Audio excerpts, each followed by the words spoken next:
ओडिशा रे प्रवाहित एक नदी जहाँकि ईब नदी से जो ईब नदी संपर्क में आम जाना ईब नदी संपर्क में गोटे भिडियो मो पाखे आसी पहुँची जहाँकि मोर भणजा जे कि रोचंती झारसुगुड़े से तार नौ विहार करते ईब नदी में डंगारे बसिकी से नौ विहार करते से जो भिडियोटी जिते मो पाखे पहुँचला मु भाविली जे ईब नदी संपर्क में किसी मु तथ्य संग्रह करी से ईब नदी संपर्क में मुझे माने जानिबी से ईब नदीटा कौन केउठारे रही ईब नदीर उत्पत्ति किभली भाव में तार पौराणिक किंवदंती कौन रही एवं तार जो महात्मा ये जो नदीर प्रत्येक नदीर तो गोटे गोटे महात्मा रहे से संपर्क में मोर जानापी इच्छा है एवं से उद्देश्य आपण निकट में जो ईब नदी संपर्क में मुझे उपस्थापन करुच्ची तेणु प्रत्येक नदी आमर जदि देखिए गंगेती जमुने चैव गोदावरी सरस्वती नर्मदे सिंधु कावेरी जलेस्मिन सन्निधं कुरु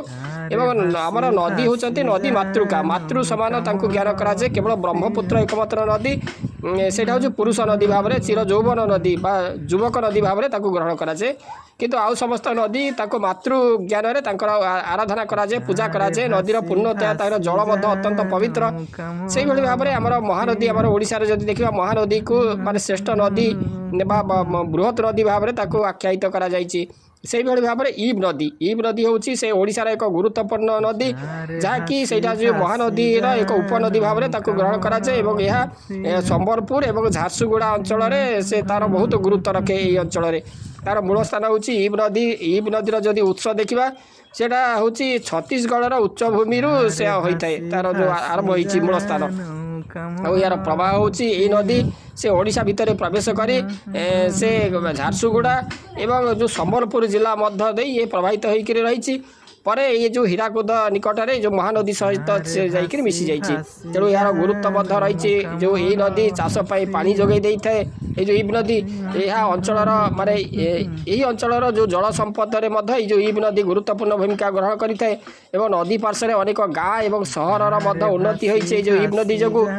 आउ ये जो ईब नदी जदि देखा ये जो ईब नदी रे अनेक प्रकार रही नदी आमर ओडिशा भितर जो प्रवेश करी यही भाव में जो पार्श्ववर्ती अंचल लोक मानकर चाष से साहाय्य करुच्ची जलसेचन सुविधा ये जो नदीर पानी द्वारा से व्यवहार करुँचे अनेक गाँ सहर तो उन्नति हो ईब नदीर पाखापाखि कोयल खड़ी बा कोयल खड़ी अंचल थिबारु जो शिल्पपाई ये बहुत माने गुरुत्वपूर्ण विवेचना कराए आउ ईब नदी ओडिशार जो पश्चिम अंचल जीवन एवं अर्थनीतिर एक मूल आधार अटे तेबे ईब नदी तार जदि लोक कथा विभिन्न नदीर जो उत्पत्ति संपर्क में पौराणिक कथा रही तेणु ये जो नदी जिते छत्तीसगढ़ जो पहाड़ एवं जंगल अंचल में वर्षा पानी संचय हो से छोट छोट झरणा एवं नाली मिसी आस्ते आस्ते एक बड़ नदीर ये रूप रही या पूरापूरी भाव में प्राकृतिक जलचक्र फल तेणु ये जो स्थानीय लोक मानकर मध्य किसी माने धारणा रही जे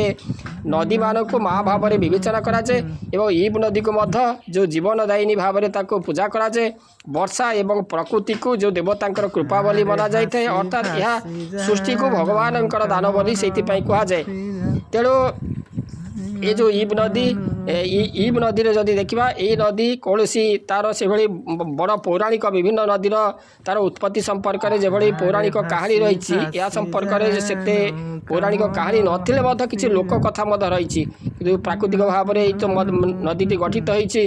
लोक मैंने माने पवित्र एवं जीवनदायिनी बोली कहती तापरे ये जो नदी संपर्क में आम जदि देखा जो कहानी संपर्क में जड़े ऋषि संपर्क में जे जड़े ऋषि किभली भाव में जो तपस्या करते अतीत में जो छत्तीसगढ़ जो घंच जंगल अंचल में जड़े ऋषि बसी सेठार से तपस्या करुले एवं से देखिले जे सेठारे लोक माने से जल अभाव से माने बहुत कष्ट पाउछंती तेणु से भगवान को प्रार्थना कले से जो ऋषि भगवान को प्रार्थना कले जे हे प्रभु ये जो भूमि को आप जीवन दिंतु एवं एठा को पानी दिंतु तेणु ऋषि जो तपस्या प्रसन्न हो भगवान आशीर्वाद कले जे कहुए जे से स्थान एक छोट झरणा उत्पन्न है एवं से जो झरणा आस्ते आस्ते बड़ हो एक नदी है सेटा हूँ ये जो ईब नदी तेणु ये जो नदी हूँ नदीर आशीर्वाद ये जो नदी बहिवा सहित सेठारे जमी उर्वर है लोक मैंने चाष करने आरंभ कले एवं गाँ एवं सभ्यतार उन्नति है तेणु ये जो नदी को से माँ बोली संबोधन कराए ଏବଂ ତାଙ୍କର ପାଣି को ମଧ୍ୟ ପବିତ୍ର ଭାବରେ ଲୋକମାନେ ବ୍ୟବହାର କରନ୍ତି ଏଇ ଯେଉଁ ଇବ୍ ନଦୀର ପାଣିକୁ। ଏବଂ ଏଇ ଯେଉଁ ନଦୀଟି ଇବ୍ ନଦୀଟି ତାର ପାଣି କିନ୍ତୁ ପ୍ରକୃତରେ ବହୁତ ସ୍ୱଚ୍ଛ ଏବଂ ପବିତ୍ର। ତେଣୁ ଏ ଯେଉଁ ଇବ୍ ନଦୀର ସୃଷ୍ଟି ସମ୍ପର୍କରେ ଏଇଭଳି ତାର ରହିଛି ଯେଉଁ କାହାଣୀ ଯେ ଛତିଶଗଡ଼ର ଯେଉଁ ଘଞ୍ଚ ଜଙ୍ଗଲ ଏବଂ ପାହାଡ଼ ମଧ୍ୟରେ ଶାନ୍ତ ଆଶ୍ରମ ଥିଲା ଜଣେ ଋଷିଙ୍କର। ସେ ଯେଉଁ ଋଷି ସେଠାରେ ବସବାସ କରି ସେଠାରେ ସେ ତପସ୍ୟା କରୁଥିଲେ ଏବଂ ସେ ସମସ୍ତ ପ୍ରାଣୀଙ୍କର ସେ ମଙ୍ଗଳ କାମନା କରୁଥିଲେ ଅଞ୍ଚଳର। କିନ୍ତୁ ସେହି ଅଞ୍ଚଳରେ ଲୋକମାନେ କିନ୍ତୁ ବହୁତ ଦୁଃଖରେ ଥିଲେ। ସେଠାରେ ପାଣି ନଥିଲା, ତାପରେ ଜମି ଶୁଖିଲା ଥିଲା, ଚାଷବାସ ହେଉନଥିଲା। ତେଣୁ ଦିନେ ଗ୍ରାମବାସୀମାନେ ସେଇ ଯେଉଁ ଋଷିଙ୍କ ପାଖକୁ ଆସି କହିଲେ ଯେ ହେ ମୁନିବର ଆମକୁ ବଞ୍ଚାନ୍ତୁ। ସେ ଯେଉଁ ଲୋକମାନେ ଯେତେବେଳେ କହିଲେ ଯେ ଆମକୁ ଆପଣ ବଞ୍ଚାନ୍ତୁ,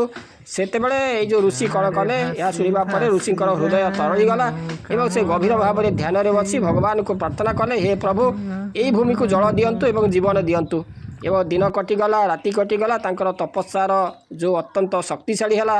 ଏବଂ ତାପରେ କ'ଣ ହେଲା ଦିବ୍ୟ ଚମତ୍କାର ଦେଖାଗଲା। ସେଇ ଯେଉଁ ଏକ ଦିନେ କ'ଣ ହେଲା ଆକାଶରେ ବିଜୁଳି ଚମକିଲା ଏବଂ ମେଘ ଗର୍ଜିଲା ଏବଂ ଋଷିଙ୍କର ଯେଉଁ ଆଶ୍ରମ ପାଖରୁ ଏକ ଛୋଟ ଝରଣା ବାହାରିଲା ଏବଂ ସେଇ ଯେଉଁ ଝରଣା ଧୀରେ ଧୀରେ ବଡ଼ ହୋଇ ସେ ନଦୀର ରୂପ ନେଲା। ସେ ନଦୀର ରୂପ ନେଲା ଯାହାକି ତାକୁ କୁହାଗଲା ଏଇ ଯେଉଁ ଇବ୍ ନଦୀ। ସେ ନଦୀ ବହିବା ଫଳରେ ଶୁଷ୍କ ଜମି ସେ ଶସ୍ୟ ଶ୍ୟାମଳ ହେଲା, ଫସଲ ହେବାକୁ ଲାଗିଲା, ଗାଁରେ ଖୁସି ଫେରି ଆସିଲା। ଲୋକମାନେ ଆନନ୍ଦରେ କହିଲେ ଯେ ଏହା ଦେବତାଙ୍କର ଦାନ। ତେଣୁ ଏଇ ଯେଉଁ ନଦୀ ହେଲା ସେ ମା। ସେଇ ଦିନ ଠାରୁ ଲୋକମାନେ ଏଇ ଯେଉଁ ନଦୀକୁ ମା ବୋଲି ସମ୍ବୋଧନ କଲେ ଏବଂ ସେଇ ନଦୀ ଯାହାକି କୁହାଗଲା ତାକୁ ଇବ୍ ନଦୀ।